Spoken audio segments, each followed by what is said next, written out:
let's discuss the Barcelona game, okay? I'm not going to make this a very long video. I'm going to be very brief because this game happened like over 12 hours ago. It's 10 p.m. right now for me almost, and this was at 7:15 in the morning for me. So it's been a long time. I apologize for the video coming out very late, but better late than never, huh? So, um, Lamine, Lewa, and Rafinha all started together for the first time in ages, and then the midfield had Dani Olmo, Fermin, and Marc Bernal. We had Eric Garcia, Joao Cancelo, Kunde, and Frankie De Jong as well as I was forgetting. Um, and then we also had Juan Garcia obviously in net. So I think that was the starting 11 if I'm not mistaken, and correct me if I'm wrong. So what happened was uh, early on, Juan Garcia made an early nice stop, a very incredible save. Uh, and if Barcelona weren't going to keep a clean sheet against Levante, I was going to be upset because, like, when was the last time we saw them keep a clean sheet? So, great from Joan Garcia doing his job, what Barca employ him to do, save shots. And then, shortly after, not too long later, Eric Garcia puts in a ball for Marc Bernal, and it was a lovely finish. And I saw the graphic; it was like 85% chance of him scoring goal probability, but I feel like 85% might be a bit too high because he kind of had to outstretch his leg in that position, and he's kind of close to the keeper. So there's like it was like very. I feel like there's a higher probability of the keeper making a save in that position. Actually, maybe not, like it's kind of 50-50, maybe 60-40. But anyway, earlier, earlier it was I can't remember who it was. Joao Cancelo whipped in a ball to Kunde, who skied it from inside the box, inside the 6 yard box. That should have been Barca's first goal. Um, or there was another chance where so I think it was Yamal. I can't remember who it was. Someone, maybe it's Kunde. Someone whipped in a ball and it was going right to Lewandowski. Where Rafinha was ahead of Lewandowski and Rafinha headed it, but he couldn't jump high enough to reach it. And Levo probably would have scored if he didn't intercept it, Rafinha. It's because Barca scored right after that. I think I don't remember. Like I said, and then what happened after that was um, it was 1-0 and then 2-0. What was the second goal? I remember the third goal, obviously, but the second goal came in the first half as well, right? Yeah, it came in the first half.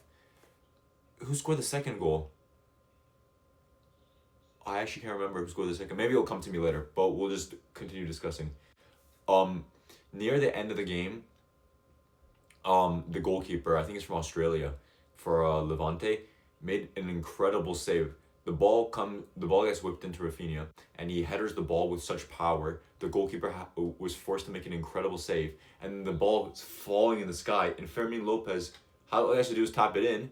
He tries doing that, and then the goalkeeper, I can't remember which limb he used. I think it was his arm. Stops it with his arm. So a huge double save. That was incredible. So shout out to Levante's goalkeeper for that. I think his name's Ryan. Ryan, I remember.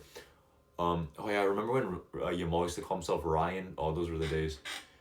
I don't know if this could just be me, but like I feel like Yamal was better when he was 17 as opposed to 18. Like I think last season's Yamal is better than this season Yamal, even though this season Yamal technically has better statistics, like better goals, assists, I think, if I'm not mistaken, and better dribble completion and stuff like that. But maybe that's just like my nostalgia bias kicking in from last season because I prefer last season to this season, even though this season's still pretty good.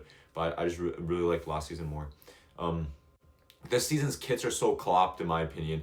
Like I do not like them out. Maybe it's that this kit here is so beautiful. Like I'm so glad I have this kit. I have the black version too, and they're so much better than this season. So hopefully next year they actually have some good kits because I don't know what it is. The 2021-22 version is the ugliest Barca kit I've seen in my life.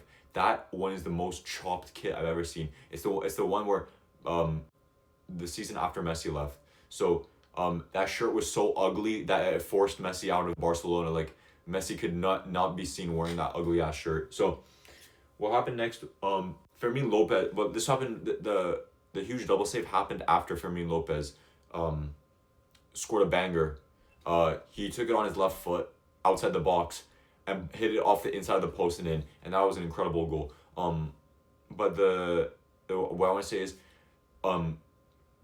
every single footballer should have a weak foot like Fermin. Maybe not maybe not as good, but have the confidence to strike from outside the box on their weak foot. Because I see so many instances of footballers that play at such a high level that don't even have any confidence on their weak foot. Like I was watching a Liverpool versus Brighton in the FA Cup 4th round, like last week, and it was Diego Lopez, or not Diego Lopez, Diego Gomez, I think his name is. He came from Inter Miami. He signed for Brighton. He's on a one-on-one with the goalkeeper, with Allison. It's on his weak foot, but he decides to do a Trivela instead because he's not confident enough. So he does a Trivela, and the Trivela was so crap. It was so weak that he costed Brighton a chance at winning the game, because it was 1-0 Liverpool at that point, if I'm not mistaken. And then if he scored that, it would have been 1-1. And then there's every chance that Brighton could end up winning. So he low-key costed Brighton a chance in the next round. So that's why I rate Fermin Lopez for having it with his weak foot from that distance, especially. So I still cannot remember who scored the second goal, and who scored the second goal, bro. It was not Yamal. Yamal low-key didn't have the best game, to be honest. There were some instances of dribbling that was really nice from him. Rafinha was incredible, even though he didn't score or assist. Like, why is he our best defender? There was a moment where he did a bicycle kick clearance in our box. What? When do you ever see something like that? That was crazy. But like, he was also defending like doing Joao Cancelo's job. He was doing the whole the whole defense's job. Like I remember last match, I can't remember which match. Maybe it was the last match or 2 matches ago. Frankie De Jong standing and watching. I don't like to single out Frankie De Jong, but that's from what I just remember is just Frankie De Jong. Meanwhile, Rafinha is playing from the left wing, coming back to defend in the right back position. Meanwhile, Frankie De Jong is just standing there like an NPC watching, not helping out in defending. So shout out to Rafinha for his defensive contributions, and the press. And then Lewandowski didn't play. Was it Lewandowski who scored? No, he didn't. Lewandowski low-key dropped a stinker today. There's a moment where him and Rafinha had a chance. They were passing with each other, and then they were doing some nice link-up play. And then I thought Lew was about to shoot. I thought we were about to get a Rafinha assist, but no. Lewandowski decides to pass it back to Rafinha for some reason, even though Rafinha has a defender on his back. And what I don't like about Lewa is that he's super selfish, but obviously like you don't get to the level you're at for Lewandowski by being selfless. I mean, maybe you can, because Messi is quite selfless when it comes to these types of things. But Messi's a different story. Anyway, so Lewa decides to pass it instead. And there's so many instances where previous Barca games where Lewa should pass it, instead he shoots it, and it's a stinker shot or gets blocked. This time when we want him to shoot, he doesn't shoot it. He passes it at the wrong moment, and then Rafinha's shot gets blocked because the defender's right on him. So I didn't like that.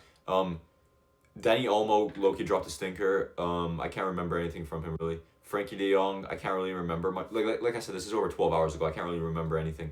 Pedri came on, which was good to see. He's coming back from injury.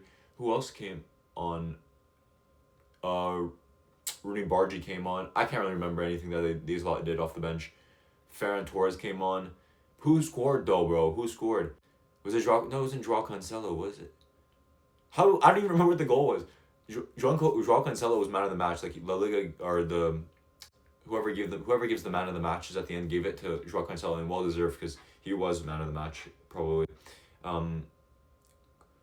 Koundé was decent. Gerard Martin start? Did I forget about Gerard Martin? I can't remember. Barca didn't really have to defend too much this game because they didn't concede, so they were kind of on lock. And I'm just yapping at this point. I mean, to be fair, there were instances where Barca did have to defend, like I said, and I was just talking about how Rafinha was defending. What am I yapping about? I'm just D1 yapper. Anyway, my camera just stopped recording. My phone just stopped recording, so I don't remember what I just last said. So, McAllister scored in the 92nd minute off his arm, got ruled out. Then he scored again in the 97th minute, won all 3 points. Now Liverpool and Chelsea both have the same amount of points, and they're obviously competing for a Champions League spot. The title hopes are gone. It's just City versus Arsenal now, and I hope City win, obviously. So, so that Liverpool lost to City at Anfield, I wasn't too upset about it because obviously I want City to win the title, so at least they got the 3 points so they can beat Arsenal. So it was a sacrifice, but bro, my microphone wasn't not even on. Okay, you know what? This video's over. Thanks for watching. Follow my socials. Links are in the description. Subscribe. Thank you very much for watching. Bye.